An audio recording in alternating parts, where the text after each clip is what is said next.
جماعة، في اخر فيديو كنت منزله على القناة هنا كنت برسم فيه الجدار ده، وكان المفروض ان انا ارسم السطح كله، بس الاسباب كتير بطلت رسم لمدة سنة ورجعت اهو.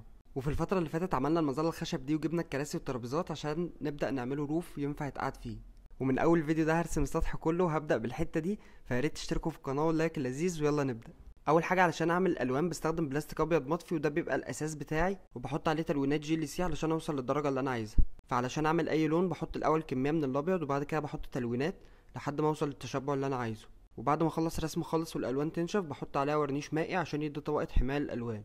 بس وكده جهزت كل الدرجات اللي انا محتاجها، وبجهزها برضو على ورقة علشان لما تنشف اعرف الدرجة بالظبط. وبعد كده التخطيط بالرصاص، وده بيكون على حسب الديزاين اللي انت مختاره، فحاول دايما تختار حاجة تبقى متأكد انت تعملها صح. كل حاجة جاهزة، والجدار ده اصلا انا كنت بعمل فيه فيديوهات تعليم قبل كده، فعلشان كده فيه خطوط كتير بالاسود عليه.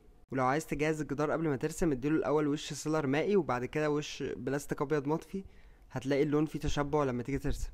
وطبعا احسن حاجه في الالوان دي ان انت ترسم الحدود الخارجيه من الناحيتين، وبعد كده ترسم كل الفراغات اللي جوه، وبعد ما تنشف بتبان كانها حته واحده. وشويه نصايح كده تفيدك وانت بترسم: حاول اول حاجه تسند بصباع ايدك الصغير على الجدار وانت بتشد الخط، هيفرق في ثبات ايدك بشكل كبير. وبرضه اضغط على الفرشه جامد شويه عشان تديك ثقه وانت بتشد الخط على الجدار. واخر حاجه ما تاخدش نفسك خالص طول ما انت بتشد الخط، هيأثر على ثبات ايدك بشكل كبير. هنا انا كنت بعمل الباك جراوند بتاعت الديزاين، وكنت هحط كل الالوان الاساسيه الاول وبعد كده ابدا ارسم، وبرضه استغليت السور من فوق ودخلته معايا في الرسمه.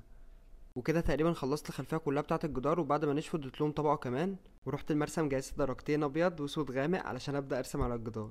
ولو لاحظت تفاصيل الديزاين اللي انا بعمله النهارده هتلاقيه سهل لاي حد ممكن يعمله ويطلعه بالستايل بتاعه، لان الخطوط مش لازم تطلع مظبوطه 100%. وهنا كنت بعمل الجدار اللي في الجنب، وقلت على بال ما اخلص رسم انزل اجيب الزرع من تحت. والفكره ان اهلي كانوا زارعين حاجات كتير جدا بس كانوا حاطينها قدام البيت، فانا قلت انقلهم في السطح واعمل بيهم جرين اريا وشكلهم هيبقى لايق جدا مع الجدار. وبرضه الزرع غير الشكل الجامد اللي بيعمله، هو بيعمل احساس حلو كده وبيدي حيويه للمكان. المهم نقلت الكميه كلها وفعلا شكلهم مع الهوا والشمس كده جامد. ومن فتره كده كنت راسم على البرميل ده والكرسي وعاملهم بالشكل ده، فطلعتهم معايا برضه استفيد بيهم. وكده مش ناقص غير ان انا اخلص رسم في الجدار نفسه، وكل حته كنت برسمها بالاسود كانت بتبين الجدار والالوان بتاعته اللي في الخلفيه بشكل جامد. طبعا الفيديو ده اتصور على مدار 4 أو 5 ايام، لان الجدار ده الاضاءه ما كانتش بتظبط عليها الا قبل المغرب بساعتين بس، فطبعا كنت بطلع اجري ورا نفسي قبل المغرب بساعتين، وكل يوم اشتغل شويه واوقف واكمل يوم اللي بعده.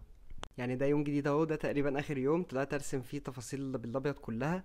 ولما زودت تفاصيل بالابيض مع الحاجات اللي بالاسود نطقت الرسمه اكتر كده وبقت باينه. وده كده اخر جزء في الجدار، قلت اعمل الحته دي بسرعه قبل ما الليل يخش علينا.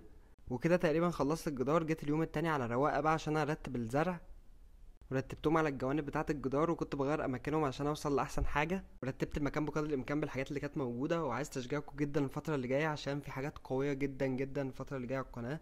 المهم وزعت الزرع في المنطقه دي وفي السطح كله، وعملت برضو الكورنر ده مؤقتا كده لحد ما اشوف تظبيطه احسن. ودي كده النتيجه النهائيه، مش عارف رايكم ايه، بس هي النتيجه عجباني جدا. والجزء ده من السطح المفروض ان هو يبقى شكل او ديكور اكتر من ان هو يبقى عملي، لكن الاجزاء التانية هيبقى فيها حاجات عمليه جامده جدا. بس ولو عجبك الفيديو ما تنساش تعمل لايك وتشترك في القناه عشان الفيديوهات اللي جايه قويه جدا.